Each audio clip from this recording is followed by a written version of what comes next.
दोस्तों आज हम लोग करने वाले हैं सेट नंबर 16 करने वाले। दोस्तों इसके पहले मैं जितने भी आपके सेट करा चुका हूं सारे सेट आप करते चला, यहाँ से आपको ये पता चलेगा कैसे क्वेश्चन पेपर में पूछे जाते हैं, ताकि आप जब भी वहां पेपर देने जाएं सारे क्वेश्चन आपको वैसे ही मिले जैसे ही पेपर में पूछे जाने वाले।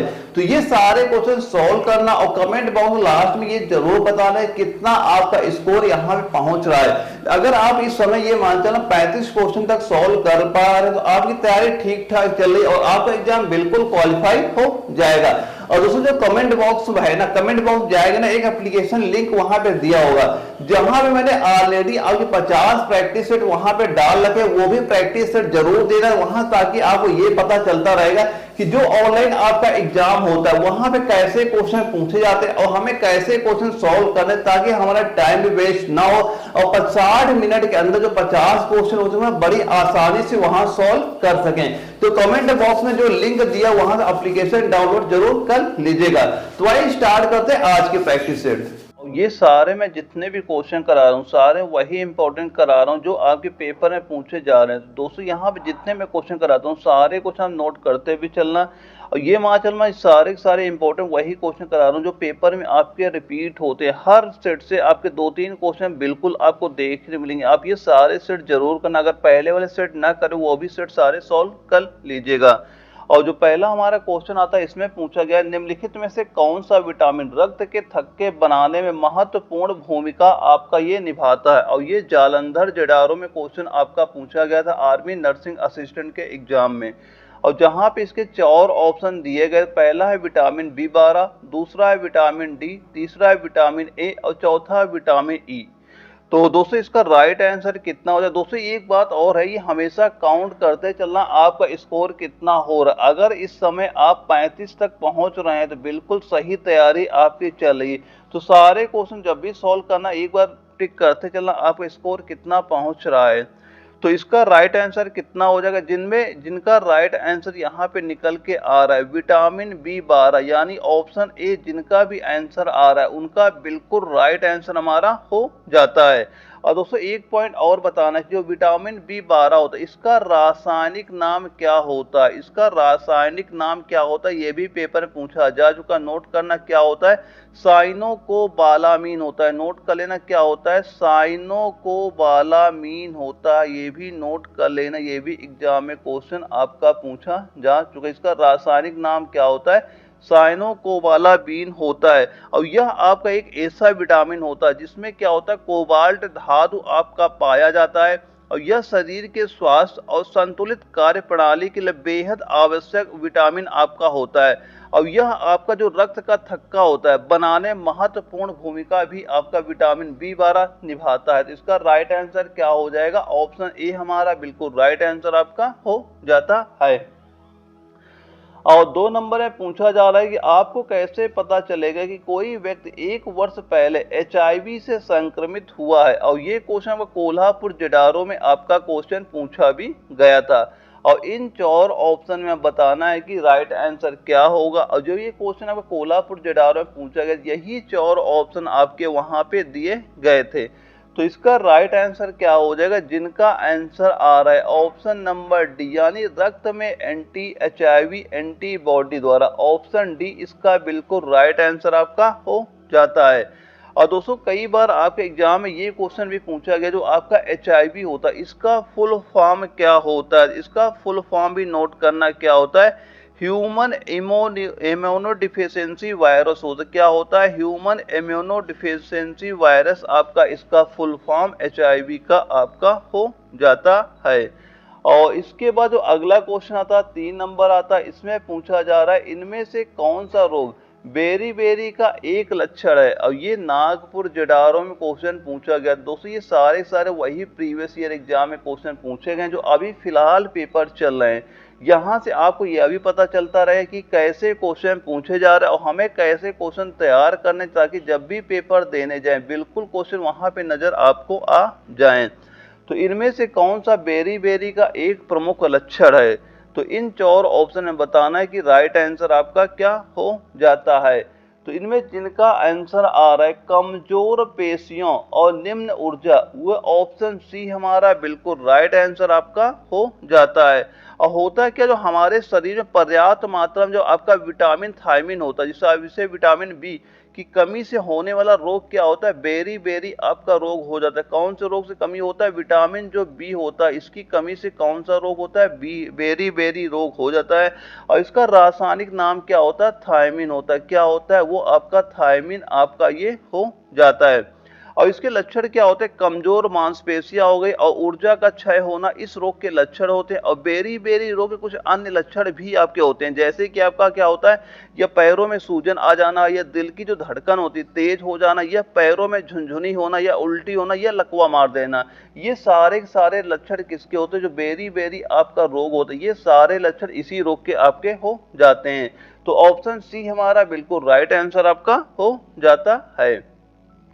अगला क्वेश्चन आता है 4 नंबर आता है, इसमें क्या पूछा जा रहा है, निम्नलिखित में से कौन सा बीमारी जीवाणुओं के कारण होता है। और ये क्वेश्चन कोल्हापुर जेडारो में क्वेश्चन पूछा भी गया था।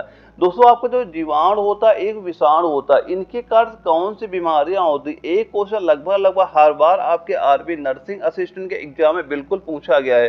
तो इसका 4 ऑप्शन यहाँ पे दिए जा रहे हैं। इसका राइट आंसर कितना होगा, जिनका आंसर यहाँ पे निकल के आ रहा है एंथ्रेक्स, जिनका आंसर आ रहा है एंथ्रेक्स आ रहा है, वो ऑप्शन नंबर डी हमारा बिल्कुल राइट आंसर आपका हो जाता है। और दोस्तों कुछ यहाँ पे पॉइंट नोट करना कि ये नोट करना है कि अगर आपसे ये पूछा जाता है, ये बताइए जीवाणु के द्वारा कौन कौन से रोग होते हैं, क्योंकि एक क्वेश्चन लगभग आपके आरबी नर्सिंग के एग्जाम में कई बार पूछा गया है। तो जीवाणुओं के द्वारा कौन से क्वेश्चन पूछे जा चुके हैं वो भी मैं यहाँ पे नोट करा देता हूँ। जैसे कि एक आपका एंथ्रेक्स तो आप नोट कर ही लिए, जीवाणु से रोग होता है। और कौन से रोग होते हैं, एक जो होता है हैजा होता है, हैजा रोग किससे होता है, ये भी आपका जीवाणु से होता है। और एक जैसे होता है जो क्षय रोग होता है, क्षय रोग किससे होता है, ये भी आपका जीवाणु से होता है। और जो काली खांसी होती है, कौन सी खांसी, जो काली खांसी होती है, ये भी किससे होती है, ये भी आपकी जीवाणु के द्वारा ही होती है। और एक नोट करना आपका क्या होता है, डिप्थेरिया होता है। क्या होता है, डिप्थेरिया होता है, ये भी किससे होता है, आपका जीवाणु से होता है। और एक होता है टिटनेस होता है, एक कौन सा रोग होता है, टिटनेस रोग होता है, ये भी किससे होता है, जीवाणु से आपका होता है। और एक नोट करना जो टाइफाइड होता है, एक कौन सा होता है, जो टाइफाइड होता है, ये भी किससे होता है, जीवाणु से। ये जीवाणुओं के द्वारा रोग होते हैं, ये सारे नोट कर लेना। और अगर यहीं पे अगर हमसे विषाणु का पूछे तो, क्योंकि विषाणु का भी क्वेश्चन पेपर में पूछा जा चुका है, तो विषाणु से कौन कौन से रोग होते हैं, एक नोट करना जो बड़ी माता रोग होता है, कौन सा रोग होता है, जो बड़ी माता रोग होता है, ये किससे होता है, विषाणु से होता है। और एक नोट करना जो रेबीज होता है, रेबीज भी किससे होता है, ये भी आपका विषाणु से होता है। और एक नोट करना एड्स होता है, ये किससे होता है, ये भी आपका विषाणु से होता है। और जो चेचक हो जाता है, चेचक रोग किससे होता है, विषाणु से होता है। और एक खसरा रोग होता है, कौन सा रोग होता है, खसरा रोग होता है, ये किससे होता है, विषाणु से होता है। और एक नोट करना जो पोलियो रोग होता है, कौन सा रोग, पोलियो रोग होता है, ये भी किससे होता है, विषाणु से। ये सारे सारे आपके जीवाणु से होते हैं, ये सारे आपके विषाणु से आपके रोग हो जाते हैं, ये भी पॉइंट नोट कर लीजिएगा। अगला क्वेश्चन आता हमारा, इसमें पूछा गया आम का वैज्ञानिक नाम क्या है। और ये जालंधर जेडारो में क्वेश्चन आपका पूछा भी गया था, जिसके 4 ऑप्शन यहाँ पे दिए जा रहे हैं। तो आम का वैज्ञानिक नाम क्या होता है, जिनका आंसर आ रहा है मैंगीफेरा इंडिका, मैंगीफेरा इंडिका, यानी ऑप्शन डी हमारा बिल्कुल राइट आंसर आपका हो जाता है। और जो ये आम होता है, आम को क्या कहते हैं, फलों का राजा भी ये कहलाता है, ये भी पॉइंट याद रखिएगा। अगला क्वेश्चन आता है 6 नंबर आता है, इसमें पूछा जा रहा है अंकुरण के समय बीज का कौन सा भाग जड़ का निर्माण करता है। और ये क्वेश्चन हमारे नागपुर जेडारो में क्वेश्चन पूछा भी गया था, जिसके 4 ऑप्शन दिए जा रहे हैं, यानी बीज पत्र, मूलांकर, प्रांकुर, दलपुंज। तो इसका राइट आंसर कितना हो जाएगा, जिनका आंसर यहाँ पे आ रहा है मूलांकुर, कितना आ रहा है, मूलांकुर आ रहा है। ऑप्शन बी हमारा बिल्कुल राइट आंसर आपका हो जाता है। और दोस्तों कमेंट बॉक्स में जरूर आंसर बताना कि इनके आंसर क्या हो सकते हैं, ताकि इससे आपका रिवीजन भी होता चलेगा। और एक बार ये याद रखना, आप जब भी तैयारी करते हैं ना, लिख लिख के तैयारी करिएगा। लिखते समय अगर आप एक बार लिख लिख के तैयारी करेंगे, जल्दी उसे आप भूलेंगे नहीं वहां पे। और जितने भी आपके डाउट होते हैं, डाउट भी आपके क्लियर होते जाते हैं। और इसके बाद अगला क्वेश्चन आता है 7 नंबर आता है, इसमें पूछा जा रहा है हम आलू के पौधे का कौन सा भाग खाते हैं। पूछा जा रहा हम आलू के पौधे का कौन सा भाग खाते हैं, और 4 ऑप्शन क्या है, पहला जड़, दूसरा बीज, तीसरा है फूल और चौथा है तना। तो हम आलू के पौधे का कौन सा भाग खाते हैं, जिनका आंसर आ रहा है तना। कितना आ रहा है, तना आ रहा है, यानी ऑप्शन नंबर डी हमारा बिल्कुल राइट आंसर आपका हो जाता है। और दोस्तों जो आलू होता है ना, अगर हम आलू की बात करते हैं तो आलू सबसे ज्यादा कहाँ पे होता है, सबसे ज्यादा कहाँ पे होता है, चीन में आलू का उत्पादन सबसे ज्यादा होता है। और दूसरे नंबर में क्या होता है, दूसरे नंबर में भारत देश आता है जिसमें आलू का उत्पादन आपका होता है। और जो आपका ये आलू होता है, आलू में क्या होता है, विटामिन जो ये तो ये नोट करना कि आलू होता है, आलू में आपका कौन कौन से विटामिन पाए जाते हैं, एक तो विटामिन सी होता है, और इसके साथ जो आपका विटामिन बी कॉम्प्लेक्स होते हैं, सारे विटामिन बी आपके पाए जाते हैं, और आपका आयरन, कैल्शियम हो गया, मैग्नीशियम, फास्फोरस तत्व, ये सारे सारे आपके आलू में पाए जाते हैं, ये भी पॉइंट याद रखिएगा। अगला क्वेश्चन जो 8 नंबर है, इसमें पूछा गया है पौधों का कौन सा हिस्सा गैसों के आदान प्रदान में सहयोग करता है, पौधे का कौन सा हिस्सा गैसों के आदान प्रदान में सहयोग करता है। इन 4 ऑप्शन में हमें बताना है कि कौन सा राइट आंसर आपका हो जाता है। पहला दिया जा रहा है तना, दूसरा है जड़, तीसरा है कलियां, चौथा है पत्तियां, और ये क्वेश्चन लखनऊ जेडारो में आपका पूछा भी गया था। तो इसका राइट आंसर कितना हो जाएगा, जिनका आंसर आ रहा है पत्तियां, यानी ऑप्शन नंबर डी हमारा बिल्कुल राइट आंसर आपका हो जाता है। और जो पत्तियां होती हैं आपका प्रकाश संश्लेषण क्रिया के द्वारा पौधों के लिए भोजन का निर्माण करते हैं, और प्रकाश संश्लेषण एवं श्वसन के लिए विभिन्न गैसों का आदान प्रदान ये करते हैं। इसका राइट आंसर क्या हो जाएगा, ऑप्शन डी हमारा बिल्कुल राइट आंसर आपका हो जाता है। और 9 नंबर क्वेश्चन आता है, इसमें पूछा जा रहा है पौधों में ऊर्जा का अंतिम स्रोत क्या है, पौधों में ऊर्जा का अंतिम स्रोत क्या होता है। इन 4 ऑप्शन में बताना कि राइट आंसर क्या होगा, और ये क्वेश्चन आपका नागपुर जेडारो में क्वेश्चन पूछा भी गया था। तो पौधों में ऊर्जा का अंतिम स्रोत होता है वह क्या होता है, राइट आंसर नोट करना, जिनका आंसर आ रहा है सूर्य का प्रकाश, यानी ऑप्शन डी इसका बिल्कुल राइट आंसर आपका हो जाता है। पौधों में जो ऊर्जा का अंतिम स्रोत होता है वो सूर्य का प्रकाश ही होता है। सूर्य जो होता है सभी जीवों के लिए ऊर्जा का अंतिम स्रोत ही होता है। और गौरतलब की बात ये होती है, एक सीमा के बाद सूर्य का प्रकाश जो होता है क्लोरोफिल का विघटन का कारण बनता है, जिससे प्रकाश संश्लेषण दर क्या हो जाती है, कम वहां पे भी हो जाती है। और इसके बाद जो अगला क्वेश्चन आता है 10 नंबर आता है, इसमें पूछा गया है कौन सा जीव ऑक्सीजन के बिना जीवित रह सकता है, कौन सा जीव ऐसा है जो ऑक्सीजन के बिना भी जीवित रह सकता है, ये यहाँ पे हमसे पूछा जा रहा है। और जिसके 4 ऑप्शन यहाँ पे दिए जा रहे हैं, तो इसका राइट आंसर कितना हो जाएगा, जिनका आंसर यहाँ पे निकल के आ रहा है ऑप्शन नंबर बी, यानी अवायवजीवी। क्या आ रहा है, अवायवजीवी, ऑप्शन बी इसका बिल्कुल राइट आंसर आपका हो जाता है, क्योंकि यह जीव जो होता है आपके ऑक्सीजन के बिना भी जीवित रह सकता है, और यह ईस्ट अवायवीय रूप से श्वसन करते हैं और एल्कोहल निर्माण भी आपकी ये करते हैं। ऑप्शन बी हमारा बिल्कुल राइट आंसर आपका हो जाता है। और 11 नंबर में क्या पूछा जा रहा है, निम्नलिखित में से कौन सा पादप हार्मोन है। इन 4 ऑप्शन में बताना है कि कौन सा हमारा पादप हार्मोन आपका हो जाता है।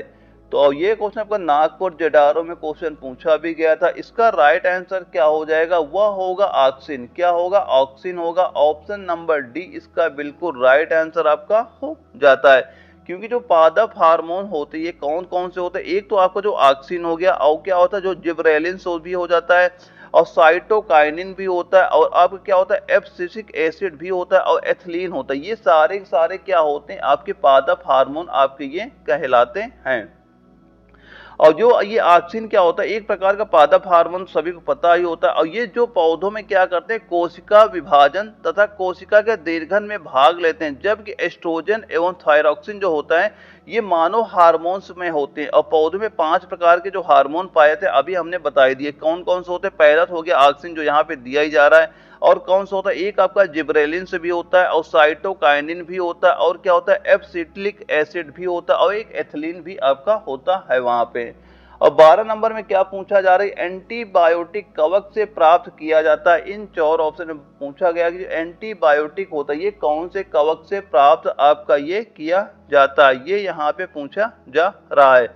और ये क्वेश्चन कोल्हापुर जडावर में पूछा गया था, जहां पे ये 4 ऑप्शन आपके दिए गए थे। तो एंटीबायोटिक जो होता है ये कौन से कवक से आपका प्राप्त होता है? तो राइट आंसर कितना हो जाएगा, जिनका आंसर आ रहा है पेनिसिलिन, ऑप्शन सी हमारा बिल्कुल राइट आंसर आपका हो जाता है।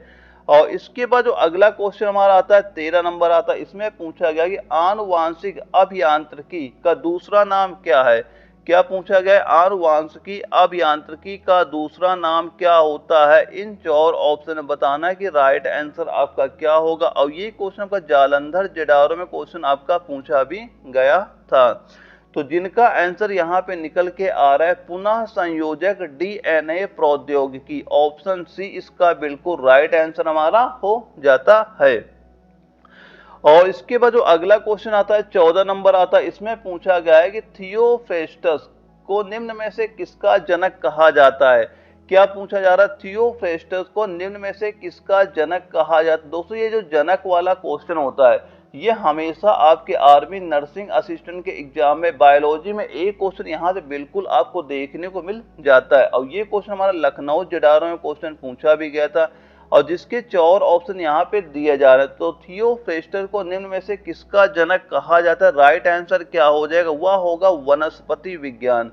क्या हो जाएगा? वनस्पति विज्ञान, यानी ऑप्शन नंबर बी हमारा बिल्कुल राइट आंसर आपका हो जाता है। और दोस्तों अगर आपसे ये पूछा जाता है, ये बताइए कि जीव विज्ञान का जनक किसे कहा जाता है? अगर ये हमसे पूछा जाता है कि जीव विज्ञान के जनक किसे कहा जाता है, ये बता दीजिए। और यहीं पे अगर आपसे ये पूछा जाता है कि रसायन विज्ञान के जनक बताइए कौन है, रसायन विज्ञान जो होता है इसके जनक कौन है, ये हमसे पूछा जाता है। या फिर आपसे पूछा जाता है जो भौतिक विज्ञान होता है, भौतिक विज्ञान का जनक कौन है, ये पूछा जाता है। यह पूछा जाता है जंतु विज्ञान का जनक बताइए कौन है, जंतु विज्ञान का जनक कौन? अगर ये सारे हमसे पूछे जाते तो जीव विज्ञान का जनक किसे कहा जाता है? अरस्तु को क्या कहा जाता है? जीव विज्ञान का जनक कहा जाता है। और जो यहाँ पे रसायन विज्ञान के जनक कौन होते हैं, ये है एंटोनियो लेओजियो। इनका भी नाम नोट करना, क्या होता है? इनका नाम होता है एंटोनियो, और नोट करना क्या होता है? लेओजियर। क्या होता है? लेओजियर आपका हो जाता है। एंटोनियो लेओजियर रसायन विज्ञान के जनक होते हैं। और भौतिक विज्ञान का अगर हमसे पूछा जाए कौन होते हैं? न्यूटन जो होते हैं भौतिक विज्ञान के आपके जनक होते हैं। अगर जंतु विज्ञान का जनक पूछा जाता है तो अरस्तु को ही जंतु विज्ञान का जनक भी कहा जाता है, ये भी नोट कर लेना। या जो जनक वाला क्वेश्चन होता है आपके पेपर में एक क्वेश्चन यहाँ से पूछा भी जाता है। और 15 नंबर में पूछा जा रहा है उस प्रसिद्ध जीव वैज्ञानिक का नाम बताइए जिससे गोलापगोस द्वीप समूह का नाम जुड़ा हुआ। इन 4 ऑप्शन में बताना है कि राइट आंसर आपका क्या हो जाता है। तो इसका राइट आंसर कितना हो जाएगा, जिनका आंसर यहाँ पे आ रहा है चार्ल्स डार्विन। क्या आ रहा है? चार्ल्स डार्विन आ रहा है। ऑप्शन डी हमारा बिल्कुल राइट आंसर आपका हो जाता है। और दोस्तों यहाँ से हमारा अगला क्वेश्चन स्टार्ट होता है, केमिस्ट्री के स्टार्ट हो जाते हैं, क्योंकि आपके पेपर में ये मान चल रहे 15 क्वेश्चन आपके केमिस्ट्री के भी आपके पूछे जाते हैं। और जो हमारा केमिस्ट्री का पहला क्वेश्चन इसमें पूछा गया है निम्नलिखित कथनों में कौन सा कथन सत्य है? इन 4 ऑप्शन में हमें बताना है कौन सा कथन आपका सत्य है। तो इसके 4 ऑप्शन जो दिए सारे पढ़ लेते। पहला क्या दिया जा रहा? पानी में हाइड्रोजन और ऑक्सीजन का मिश्रण है, गलत है ये कथन। और पानी नाइट्रोजन और ऑक्सीजन का एक यौगिक है, ये भी गलत हो जाता है। और पानी ऑक्सीजन और हाइड्रोजन का एक यौगिक है, ये बिल्कुल सही हमारा हो जाता है। जिसका राइट आंसर कितना हो जाएगा, जिनका आंसर यहाँ पे आ रहा है ऑप्शन सी हमारा बिल्कुल राइट आंसर आपका हो जाता है। और दोस्तों ऑक्सीजन और हाइड्रोजन के बारे में कुछ पॉइंट और नोट करना। अगर आपसे ये पूछा जाता है कि इसमें हाइड्रोजन और ऑक्सीजन का अनुपात क्या है, अगर केवल आपसे ये पूछता कि इनका अनुपात क्या है, हाइड्रोजन और ऑक्सीजन का अनुपात क्या है, तो अनुपात क्या हो जाता? अनुपात हो जाता वहां पे 2:1 आपका हो जाता है। अनुपात का भी क्वेश्चन आपके पेपर यानी हाइड्रोजन और ऑक्सीजन का अनुपात पूछता है, अनुपात नोट करना 1:8 का तो अनुपात होता है। अगर यहाँ पे ये पूछा जाता है इनके आयतन का अनुपात बताइए, यहाँ पे ये पूछा जाता है कि इनके आयतन का अनुपात क्या होता है, तो आयतन का अनुपात होता है 2:1 का आयतन का अनुपात आपका हो जाता है। अगर सीधा सीधा ये पूछा जाता है कि हाइड्रोजन और ऑक्सीजन का अनुपात क्या होता है, वो आपका 1:8 होता है। अगर यहाँ पे आयतन का अनुपात पूछा जाता है तो वो आपका 2:1 का अनुपात वहां पे हो जाता है। और दोस्तों एक क्वेश्चन और कई बार पेपर में पूछा गया, जो आपका शुद्ध जल होता है, ये शुद्ध जल कैसा होता है, अगर ये पूछा जाता है कि शुद्ध जल कैसा होता है, ये भी नोट करना, क्या होता है, उदासीन होता है।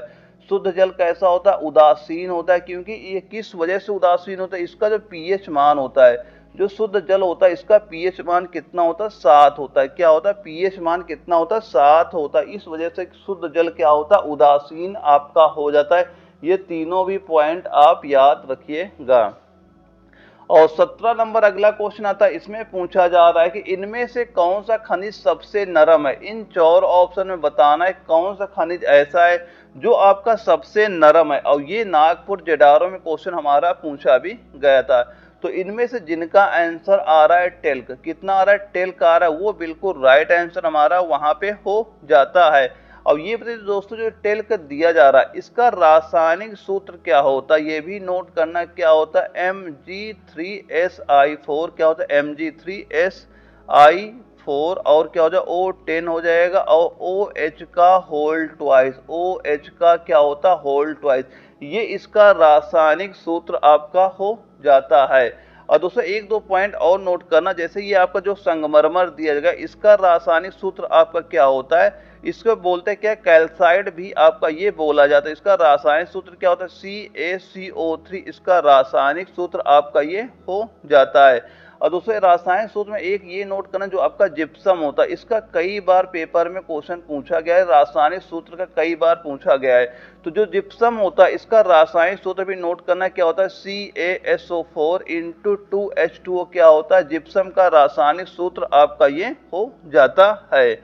और हीरे का क्या होता है, हीरे सभी को पता होगा, हीरे क्या होता है, कार्बन का प्रूफ होता है, इसको C के द्वारा ही आपका ये लिखा जाता है। ये सारे नोट कर लीजिएगा।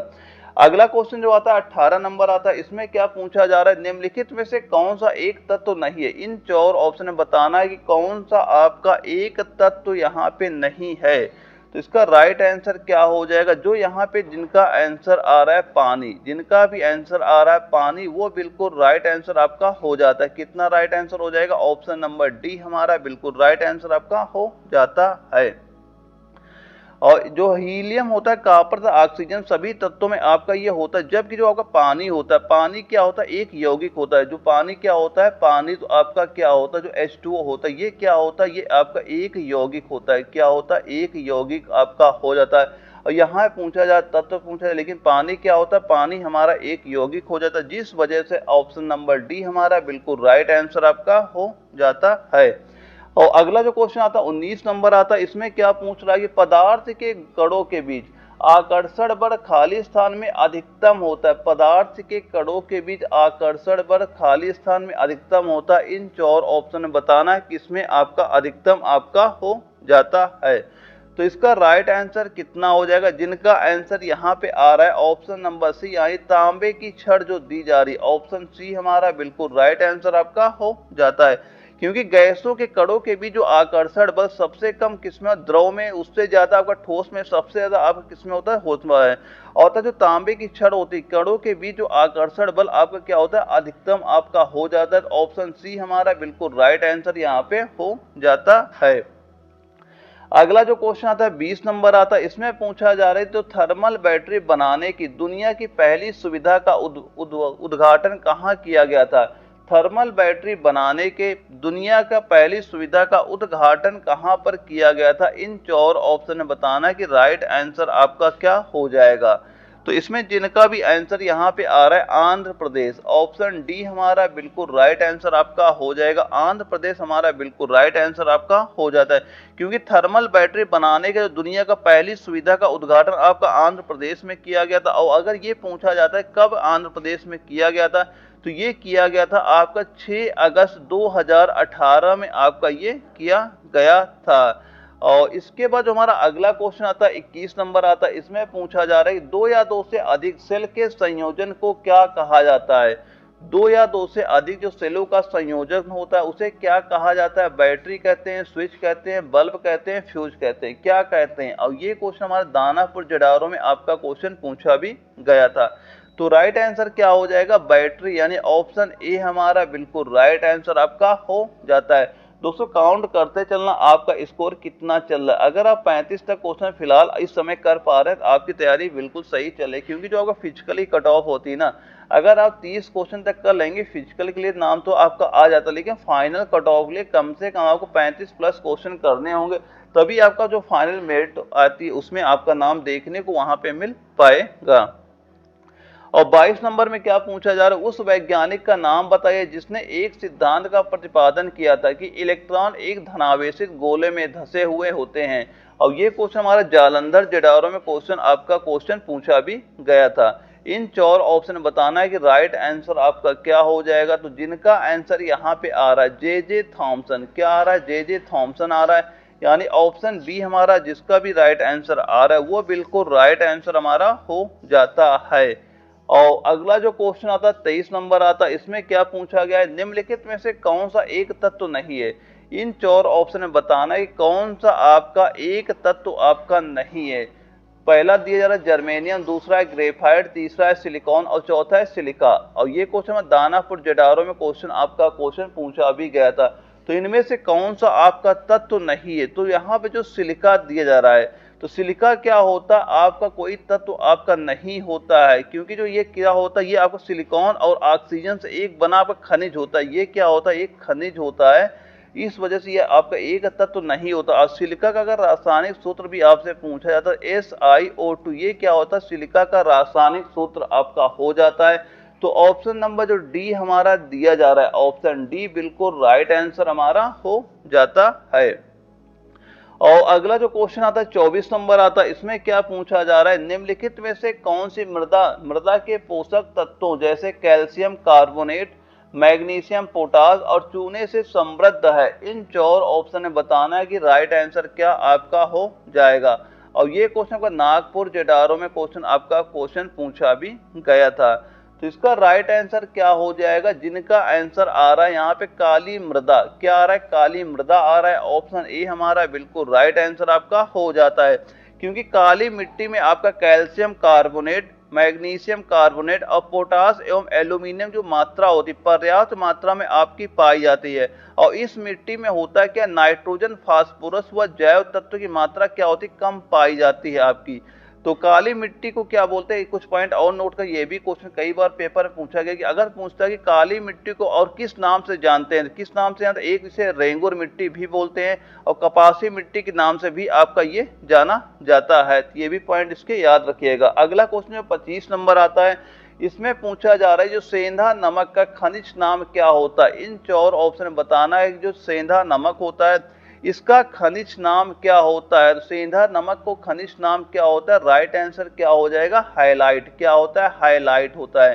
क्या होता है, हाइलाइट होता है। और जो ये सेंधा नमक होता है इसका खनिज नाम क्या हो जाता है, हाइलाइट आपका हो जाता है। ऑप्शन नंबर डी हमारा बिल्कुल राइट आंसर आपका हो जाता है। इसको या तो हाईलाइट, अगर उससे पूरा नाम पूछा जाए तो पूरा नाम क्या होता है, या तो हाईलाइट बोल देते हैं या फिर हाईलाइट सोडियम क्लोराइड, क्या बोलते हैं, हाईलाइट।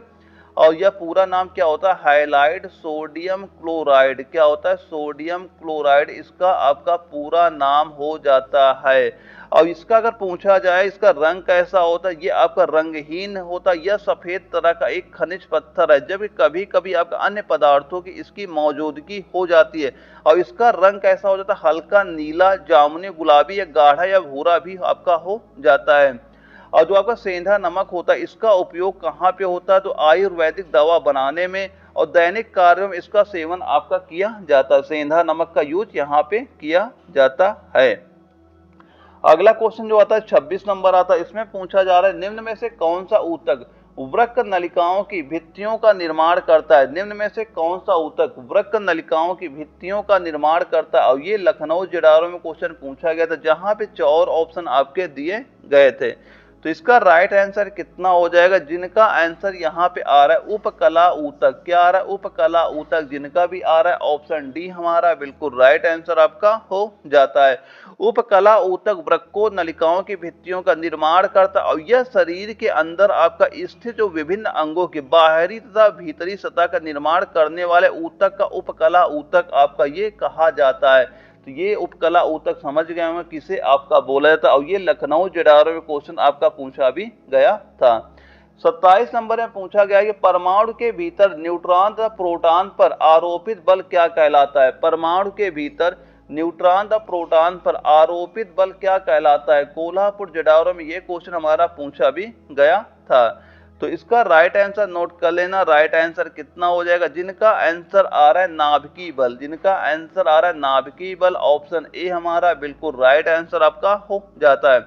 क्योंकि नाभिकीय बल होता है क्या, परमाणु के नाभिक में उपस्थित प्रोटॉन तथा न्यूट्रॉनों के बीच लगने वाला नाभिकीय बल क्या कहलाता है, नाभिकीय बल आपका कहलाता है।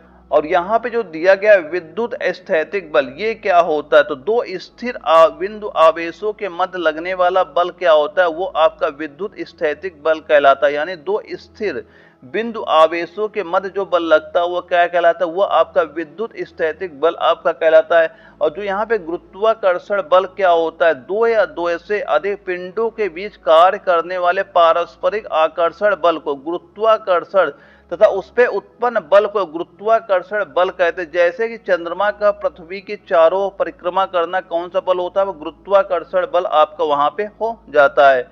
और जो ये आपका ज्वारीय बल दिया गया, ज्वारीय बल क्या होता है, ज्वारीय बल आपका वह बल होता है जिसमें एक वस्तु अपने गुरुत्वाकर्षण से किसी दूसरी वस्तु पर स्थित अलग अलग स्थानों पर अलग अलग स्तर से बल लगाती। जैसे पृथ्वी पर समुद्र में ज्वार भाटा चंद्रमा के गुरुत्वाकर्षण प्रभाव के कारण ही आपका आता है। ये बल कैसा होता है, ज्वारीय बल आपका हो जाता है। इसका राइट आंसर क्या हो जाएगा, ऑप्शन ए हमारा नाभिकीय बल हमारा बिल्कुल राइट आंसर आपका हो जाता है।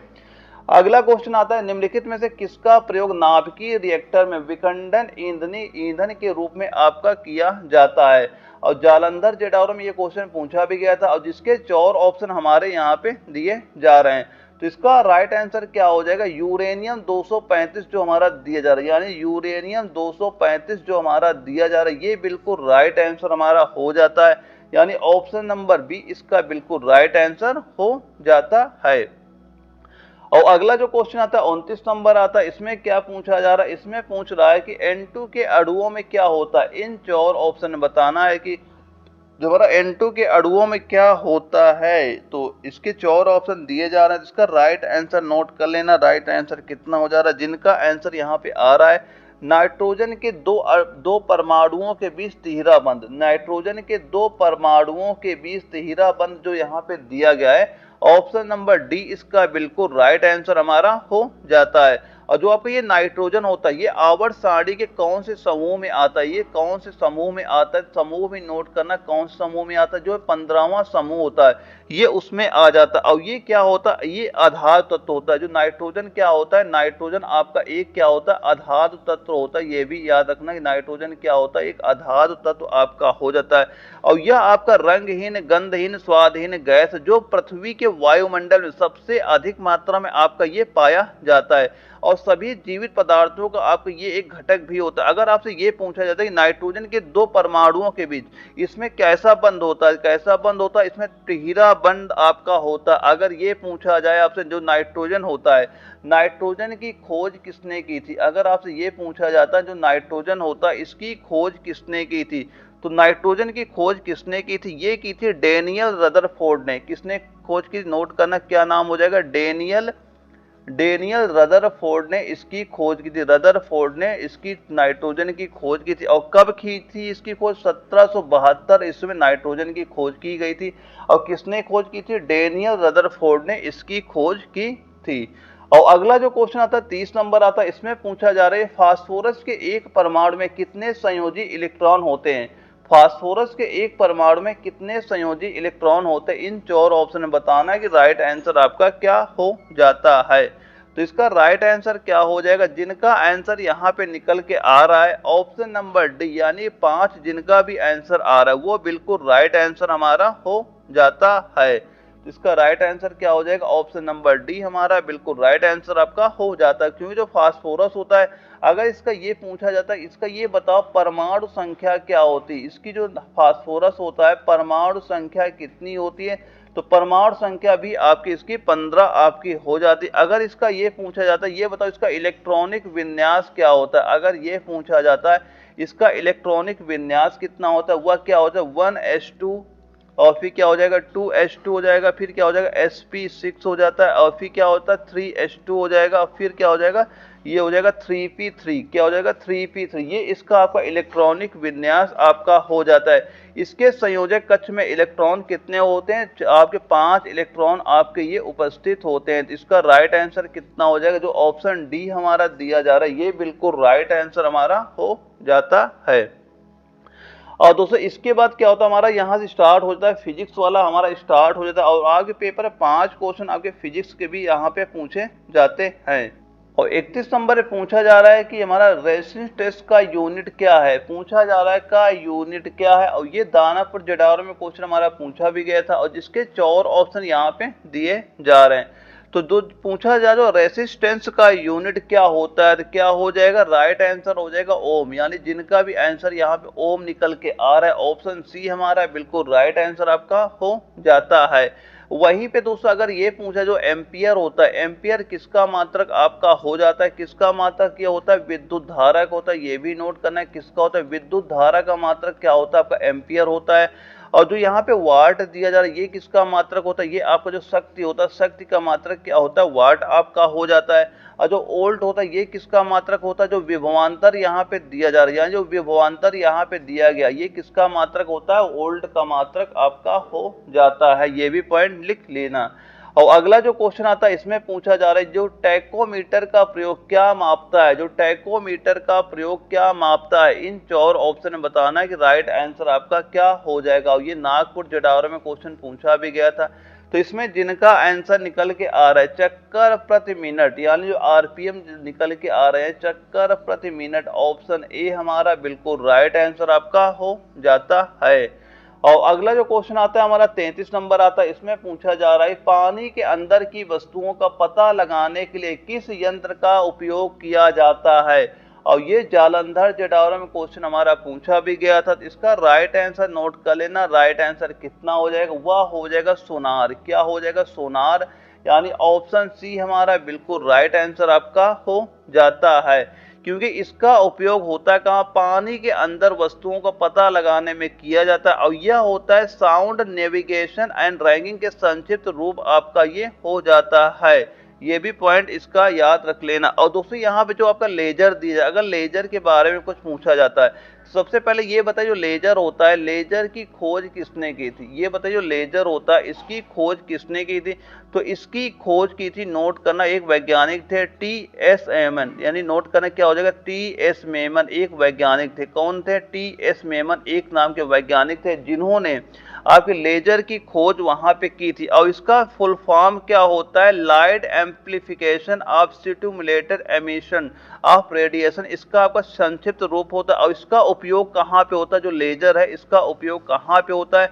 तो इसका उपयोग नोट करना शल्य चिकित्सा में, और धातुओं को जोड़ने व काटने में, और युद्ध में दुश्मनों के हथियार को नष्ट करने में लेजर का प्रयोग आपका किया जाता है। और जो यहाँ पे एक रडार दिया, ये बताइए जो रडार होता क्या है? तो यह आपका रेडियो डिटेक्शन एंड रैंकिंग का इसका पूरा फुल फॉर्म होता है। क्या होता है? रेडियो डिटेक्शन एंड रैंकिंग, इसका आपका संक्षिप्त रूप होता है। और यह प्रतिध्वनि के सिद्धांत पर आपका कार्य करता है। और इसकी सहायता से वायुयान की जो दिशा होती है, नोट करना, ये एग्जाम में क्वेश्चन पूछा गया है। अगर वायुयान की पूछा था, वायुयान की जो दिशा होती है किससे हम बता सकते हैं कि, तो किससे बता सकते हैं? जो आपका रडार दिया जा रहा है वायुयान की दिशा व ऊंचाई को ज्ञात किया जा सकता है रडार के द्वारा। ये भी इसका नोट करना। और जो आपका स्कूबा दिया है, स्कूबा क्या होता है? इसका उपयोग आपका गोताखोरों द्वारा पानी के अंदर सांस लेने में किया जाता है। स्कूबा का प्रयोग वहां पे किया जाता है, गोताखोर इसका प्रयोग करते हैं पानी की गहराई में जाने सांस लेने में स्कूबा का प्रयोग आपका किया जाता है। अगला क्वेश्चन जो आता है 34 नंबर आता है। इसमें पूछा जा रहा है सदिश राशि का उदाहरण क्या होता है? दोस्तों सदिश राशियां और अदिश राशियां ये बिल्कुल नोट करना, यहां से भी क्वेश्चन आपका बिल्कुल क्वेश्चन पूछा जाता है।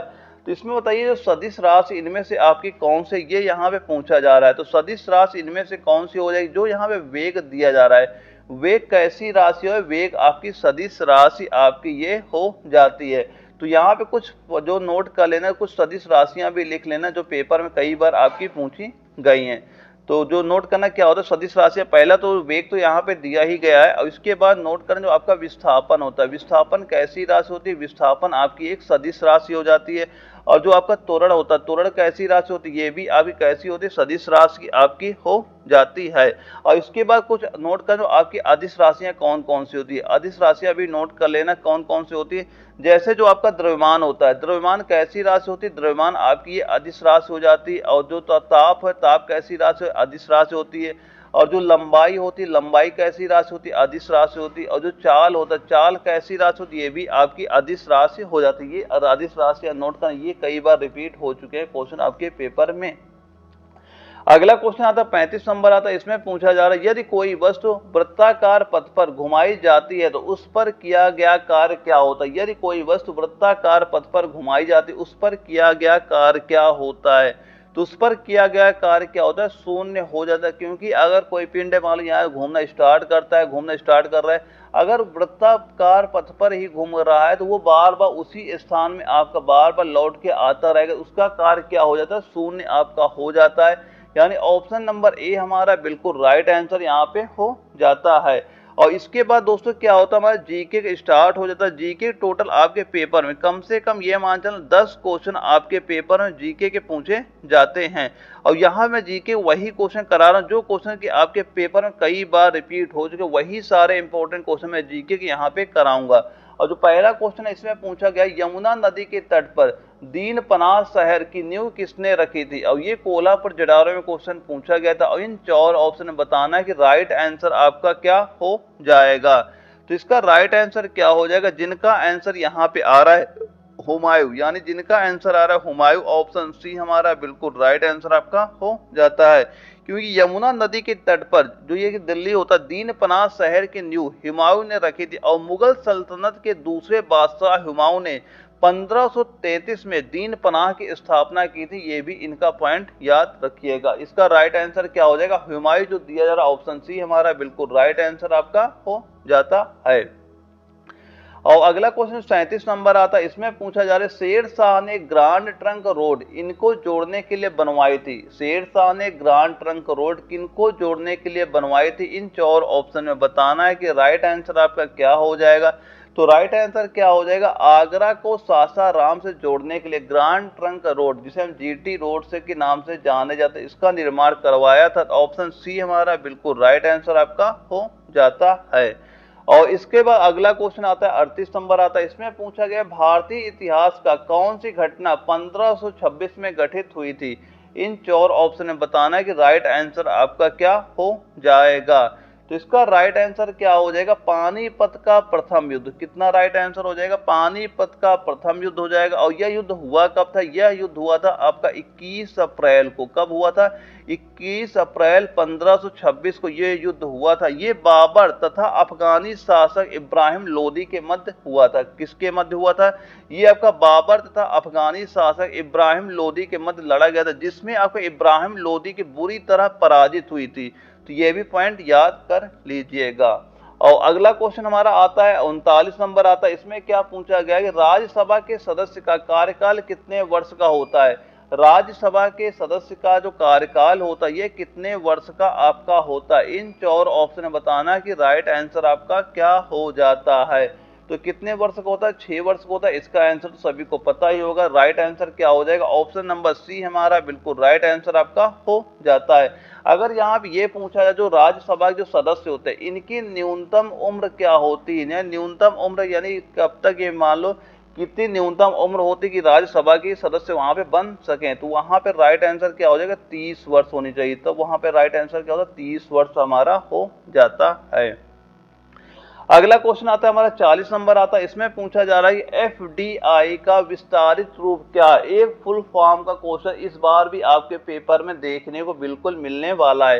तो एफडीआई का विस्तारित रूप क्या होता है, इन 4 ऑप्शन में बताना है कि एफडीआई का विस्तारित रूप आपका क्या होता है। तो क्या हो जाएगा, राइट आंसर नोट करना, जो ऑप्शन नंबर सी दिया जा रहा है फॉरेन डायरेक्ट इन्वेस्टमेंट। क्या हो जाएगा, फॉरेन डायरेक्ट इन्वेस्टमेंट, यानी ऑप्शन सी इसका बिल्कुल राइट आंसर हमारा हो जाता है। और अगला जो क्वेश्चन आता है हमारा 41 नंबर आता है, इसमें पूछा जा रहा है 50 रुपए के नोट पर किसके हस्ताक्षर किए जाते हैं। कि जो 50 रुपए का नोट होता है उस पर किसके हस्ताक्षर किए जाते हैं। इन 4 ऑप्शन में बताना है कि राइट आंसर आपका क्या हो जाएगा।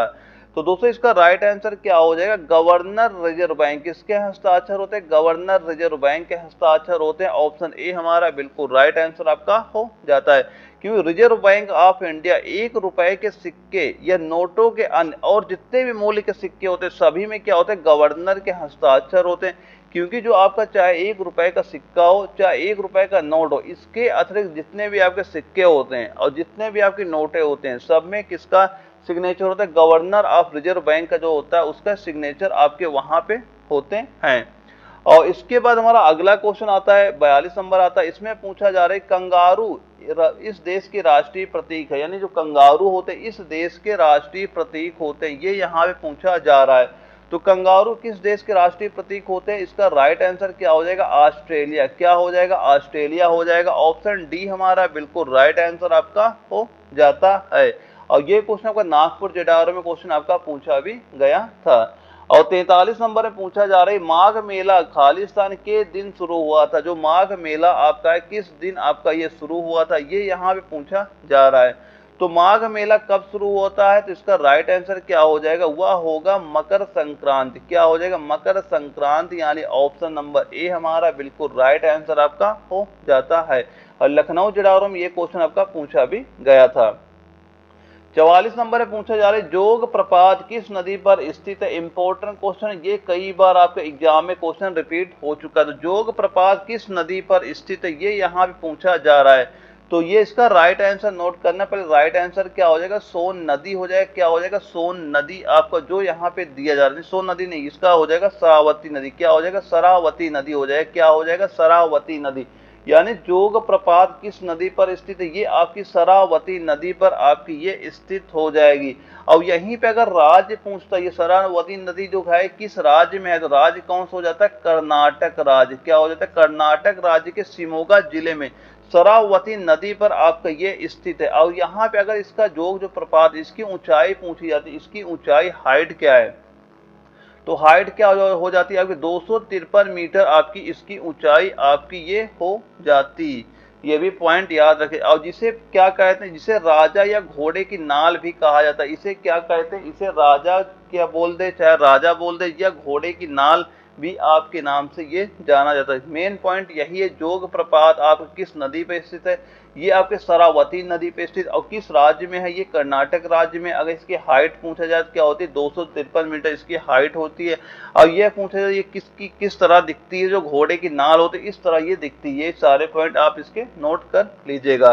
और जो 45 नंबर आता है इसमें क्या पूछा जा रहा है, भारत और चीन के बीच कौन सी सीमा रेखा स्थित है, यानी भारत और चीन के बीच कौन सी सीमा रेखा स्थित है। इन 4 ऑप्शन में बताना है कि राइट आंसर आपका क्या हो जाएगा। तो भारत और चीन के बीच कौन सी सीमा रेखा स्थित है, वो आपकी जो मैकमोहन रेखा दी जा रही है। ऑप्शन नंबर ए हमारा बिल्कुल राइट आंसर हमारा हो जाता है। और ये कब हुआ था, मैकमोहन रेखा जो निर्माण वहां किया गया, कब किया गया, ये आपका 1914 में इसका निर्माण भी वहां पे किया गया था। और इसके बाद हमारा अगला क्वेश्चन आता है 46 नंबर आता है। यहाँ से हमारा क्या होता है, मैथ स्टार्ट हो जाती है। और मैथ के टोटल आपके क्वेश्चन कितने पूछे, 5 क्वेश्चन मैथ के पूछे जाते हैं। और जो मैथ में बार बार कहता हूँ, जो आपके एग्जाम में मैथ आती है बिल्कुल नॉर्मल सी आती है। अगर आपके मैथ के बेसिक भी सही है तो जो 5 क्वेश्चन मैथ के पूछे जाते हैं वो आप बड़ी आसानी से वहां पे सॉल्व कर लेंगे। और पहला जो क्वेश्चन हमारा मैथ का पूछा जा रहा है, 45 किलोमीटर प्रति घंटे की रफ्तार से मीटर प्रति सेकंड में कितनी होगी। यहाँ पे केवल हमें चेंज करना, जो 45 किलोमीटर प्रति घंटा की रफ्तार दी जा रही, इसे मीटर पर सेकंड में आपको चेंज करना है। तो कैसे चेंज करने, जो दूरी दी जा रही 45 किलोमीटर प्रति घंटा दी जा मीटर पर सेकंड में बदलने के लिए क्या करेंगे, इसे 5/18 से क्या कर देते हैं, गुणा हम इसे कर देते हैं। और जो वैल्यू यहाँ पे कटे हम सिंपल से काट लेते हैं, तो हमारा आंसर कितना आ जाता है, जो आंसर आएगा वही हमारा राइट आंसर क्या हो जाएगा, 25/2 आपका हो जाएगा। और यहाँ से इसे काटेंगे 25 का आधा कितना होता है, वो आपका 12.5 हो जाता है। तो राइट आंसर कितना हो जाएगा, वो आपका हो जाएगा 12.5 मीटर जो हमारा दिया जाए। ये बिल्कुल राइट आंसर आपका हो जाता है। इसका राइट आंसर क्या हो जाएगा, 12.5 मीटर पर सेकेंड आपका हो जाता है। क्योंकि जो किलोमीटर प्रति घंटा होता है इसको अगर हम मीटर पर सेकंड में बदलते हैं तो इसे 5/18 सिंपल से आप गुणा कर देंगे तो हमारा आंसर वहां पे निकल के आपका ये आ जाएगा। अगला क्वेश्चन आता है 47 नंबर आता है, इसमें पूछा जा रहा है समीकरण को हल करने के लिए सबसे उपयुक्त विकल्प का चुनाव करें। यहाँ पे दिया क्या जा रहा है 9.87 प्लस 6.54 और प्लस क्या 3.21। इन सभी को आपको क्या करना है, सिंपल सा आपको ये जोड़ देना है और जैसे ही जोड़ेंगे वही हमारा आंसर हो जाता है। तो जोड़ेंगे कैसे, सबसे पहले 9 लिखते हैं, दशमलव लिखते हैं, दशमलव के बाद कितना है यहाँ पे 87 है, कितना 87 सिंपल जोड़ लो। दशमलव के बाद के जो अंक है वो हम जोड़ लेंगे और इसके पहले जो दशमलव पहले जो अंक है वो हम यहाँ पे जोड़ लेंगे। अब जैसे आप इसे जोड़ते हैं इसका राइट आंसर कितना होता है, पहले ये जोड़ लेते हैं, दशमलव एक यानी 4 1 5 हो गया, 5 7 3 12 हो जाता है। यहाँ पे कितना हो जाएगा 2 हो जाएगा और इससे जोड़ेंगे कितना हो जाएगा 2 5 से यहाँ 16 हो जाएगा 6 हो जाएगा और दशमलव लगा देंगे 2 लगा हुआ है यहाँ पे और इधर कितना हो जाएगा, जोड़ लो इसे, कितना 6 3 9 हो जाएगा और 9 9 कितना हो गया 18 और 18 एक इधर आ जाएगा कितना 19 हो जाएगा। तो इसका राइट आंसर कितना हो जाएगा 19 जो हमारा 62 यहाँ पे दिया जा रहा है, यानी ऑप्शन नंबर ए इसका बिल्कुल राइट आंसर हमारा हो जाता है। और इसके बाद जो देखो मैं बार बार कह रहा हूँ मैथ के आगे 5 क्वेश्चन आएंगे, बिल्कुल बेसिक क्वेश्चन आएंगे, मैथ में ज्यादा आपको फोकस करना भी नहीं है, बस जो आपका साइंस वाला आता है साइंस पे ज्यादा फोकस आप करना, यहीं से आपका एग्जाम क्वालिफाई वहां पे हो पाएगा। और इसके बाद हमारा अगला क्वेश्चन आता है 48 नंबर आता है, इसमें क्या पूछा जा रहा है, एक नाव धारा की दिशा 8 किलोमीटर की दूरी और किलोमीटर की दूरी 1 घंटे में, ये नोट करना है कितना लिखा है यहाँ पे 1 घंटे में तय करती, तो धारा के विपरीत 2 किलोमीटर दूरी 1 घंटे में तय करते, धारा की गति क्या है ये यहाँ पूछा जा रहा है। तो धारा की गति क्या होगी यहाँ पे, ये हमसे यहाँ पे पूछा जा रहा है। तो इसे कैसे सॉल्व करेंगे, इसे आप कई तरह सॉल्व कर सकते, कई मेथड आपके, यहाँ मैं आपका बेसिक मेथड ही आपको बता देता हूँ जो आपके एग्जाम में जाके आपको ज़्यादा कन्फ्यूजन भी आपको यहाँ पे ना हो। तो यहाँ पे दिया क्या जा रहा है, सबसे पहले दिया मान लेते हैं जो कि नाव की गति है, हम क्या मान लेते हैं जो आपकी नाव की गति है, सबसे पहले मान लेते हैं जो आपकी नाव की गति है, मान लेते हैं 100 किलोमीटर प्रति घंटा हमारी क्या नाव की गति हो गई। और धारा की गति यहाँ पे हम मान लेते हैं धारा की गति कितनी है, y किलोमीटर प्रति घंटा हमारी किसकी हो जाती है, ये आपकी नाव धारा की गति यहाँ पे हो जाती है। अब यहाँ पे ये बताइए धारा की दिशा में नाव की चाल क्या हो जाएगी, अगर धारा भी इधर चल रही और नाव भी इधर चल रही है तो धारा की दिशा में नाव की चाल क्या हो जाएगी, यहाँ पे नोट करना है कि धारा की दिशा में नाव की चाल क्या हो जाएगी, x प्लस वाई हमारी यहाँ पे कितनी हो जाएगी, x प्लस वाई आपकी हो जाएगी। और धारा के विपरीत यानी कि अगर यहाँ पे धारा के विपरीत यानी कि धारा इधर चल रही हो या धारा इधर चल रही हो और नाव इधर चल रही हो, तो यहाँ पे चाल कितनी हो जाएगी, वो आपकी हो जाएगी x माइनस वाई आपकी यहाँ पे हो जाएगी। अब देखो यहाँ पे क्या दिया जा रहा है, प्रश्नानुसार हम नोट करते हैं, प्रश्न में क्या दिया जा रहा है कि एक नाव धारा की दिशा में 8 किलोमीटर दूरी 1 घंटे में जा रही है, तो यहाँ पे चाल कितनी हो जाएगी, x प्लस वाई बराबर कितना दिया जा रहा है, वो 8 यानी दूरी दीजिए, घंटा कितना 1 लिया जा रहा है, तो यहाँ पे चाल कितनी हो जाएगी, x प्लस वाई का मान कितना निकल के आ गया 8, कितना आ गया 8 होगी, इसे हम समीकरण नंबर 1 मान लेते हैं, ठीक है। और उसके बाद दिया जा रहा है कि धारा के विपरीत चाल क्या हो जाएगी, x माइनस वाई हो जाएगी और कितनी दी जा रही है यहाँ पे 2 दी जा रही, 2 किलोमीटर और समय कितना 1 घंटा, चाल कितनी हो जाएगी वो आपकी 2 बटे आपकी 1 क्या हो जाएगी चाल यहाँ पे हो जाएगी। अब सिंपल से क्या करना है आपको, जो x और y का मान है ये आपको निकाल लेने, और x y का मान जैसे आप निकालेंगे वही हमारा क्या हो जाता है आंसर आपका निकल के आ जाएगा। अब यहाँ पे हम दिया गया x प्लस वाई के बराबर 8 है और x माइनस वाई बराबर यहाँ पे 2 है, अगर इन दोनों को आप जोड़ देते हैं तो यहाँ से हम क्या देखते हैं y तो y हमारा कट जाएगा और x प्लस x कितना हो जाएगा, ये हमारा हो जाएगा 2x, यानी x प्लस x कितना हो गया 2x हो गया और 8 2 कितना हो गया 8 2 हमारा 10 हो गया, तो x का मान कितना निकल के आएगा, x का मान निकल के आ जाएगा 5, x का मान कितना आ गया 5 निकल के हमारा यहाँ पे आ जाता है। और पूछा क्या जा रहा है, मैं पूछा जा रहा धारा की गति, यानी y का मान हमसे पूछा जा रहा है, धारा की गति पूछी जा रही। अब x का मान अगर 5 है, x का मान अगर हम यहाँ पे रख देते हैं 5 अगर रख देते हैं तो यहाँ कितना हो गया 5 प्लस वाई बराबर 8 हो गया, यानी कितना हो गया 5y प्लस 8, यानी कितना हो गया 5 नोट, ये क्या लिख दिया मैंने, क्या हो जाएगा 5 प्लस वाई, यानी 5 प्लस वाई बराबर 8 हो गया, तो y का मान कितना हो जाएगा, तो y का मान कितना हो जाएगा यहाँ पे, ये 5 इधर आ जाएगा तो कितना हो जाएगा, ये आपका 8 माइनस 5 हो जाएगा, तो 8 में 5 घट जाएगा कितना आ जाएगा 3 आ जाएगा, तो धारा की गति कितनी हो जाएगी, वो आपके 3 किलोमीटर प्रति घंटा आपकी हो जाएगी। यानी ऑप्शन नंबर जो सी हमारा दिया गया ये बिल्कुल राइट आंसर आपका हो जाता है। तो इसका राइट आंसर कितना हो जाएगा, 3 किलोमीटर प्रति घंटा हमारा बिल्कुल राइट आंसर आपका हो जाता है। दोस्तों बिल्कुल बेसिक सवाल आएंगे, बस आपको जो इनका मेथड होता है ये पता होना चाहिए। अगर आपको कैलकुलेशन आती है तो जो मैथ के 5 क्वेश्चन आते हैं बिल्कुल बड़ी आसानी से आप वहां पे सॉल्व कर लेंगे। अगला क्वेश्चन आता है 49 नंबर आता है। इसमें क्या पूछा जा रहा है, इसमें पूछा गया है कि यदि 16 व्यक्ति एक दीवार को 15 दिनों में बना सकते हैं तो 8 दिनों में इसे बनाने के लिए कितने व्यक्तियों की आवश्यकता होगी। तो पहले दिया जा रहा 16 व्यक्ति हैं, दीवार को 15 दिन में आप ये बना सकते हैं, तो बराबर क्या दिया 8 दिनों में। अब दिन है 8 हैं और कितने व्यक्ति आवश्यक होंगे, मान लेते हैं x व्यक्ति हमें आवश्यक होंगे, तो x का मान हमें निकालना, वही हमारा आंसर हो जाएगा। तो ये x क्या हो जाएगा, x बराबर कितना हो जाएगा, ये 8 गुणा में, यहाँ किस में आ जाएगा, ये भाग में आ जाएगा। तो 8 दूना कितना करो, 8 दूना कितना 16 हो जाएगा, और ये 15 गुणे 2 कर देंगे कितना हो जाएगा, यहाँ पे 30 हमारा निकल के आ जाएगा। तो ऑप्शन नंबर जो हमारा कितना दिया गया है, डी जो दिया जा रहा है, ऑप्शन डी हमारा बिल्कुल राइट आंसर आपका हो जाता है। दोस्तों यहाँ पे जितने भी सवाल मैथ के आते हैं बिल्कुल नॉर्मल आए, कोई सवाल इतना टफ नहीं आएगा। अगर बेसिक आपका सही है तो 5 क्वेश्चन बड़ी आसानी से आप वहां सॉल्व कर लेंगे। और अगला क्वेश्चन आता है 50 नंबर आता है। दोस्तों यह वीडियो अगर जरा भी इंफॉर्मेटिव आपको लगती हो तो वीडियो को लाइक करना ना भूलिएगा। और दोस्तों मैंने कमेंट बॉक्स में एक लिंक दे रखा है एप्लीकेशन में, जहां पे आपके 50 प्रैक्टिस सेट वो दे रखे हैं जो आपके आर्मी नर्सिंग असिस्टेंट जो क्वेश्चन पूछे गए हैं 2500 मोस्ट इंपोर्टेंट मैंने क्वेश्चन वहां पे आपके प्रोवाइड कराए हैं। तो वो लिंक में टिक करना, एप्लीकेशन डाउनलोड करना, वो 50 प्रैक्टिस सेट जरूर देके जाना, आप एग्जाम बिल्कुल वहां से क्वेश्चन आपको देखने को मिल जाएंगे। और 50वें नंबर में क्या पूछा जा रहा है, एक राशि ए बी सी को 2:5:9 के अनुपात में बांटी गई है, यदि ए का भाग 25 रुपए है तो कुल राशि क्या होगी, ये यहाँ पे पूछा जा रहा है। तो इनका सबसे पहले रेशियो क्या दिया जा रहा है, वो दिया गया 2:5:9 का अनुपात दिया गया। सिंपल सा मान लेते हैं सभी के साथ x यहाँ पे हम लगा लेते हैं, क्या लगा लेते हैं, सभी के साथ x लगा लेते हैं कि मान लेते हैं x a का हिस्सा हमारा 2x है, b का हिस्सा हमारा 5x है और c का हिस्सा हमारा 9x है। यानी इनका एक हिस्सा हो गया, b का हिस्सा हो गया, आपका c का हिस्सा आपका हो जाता है।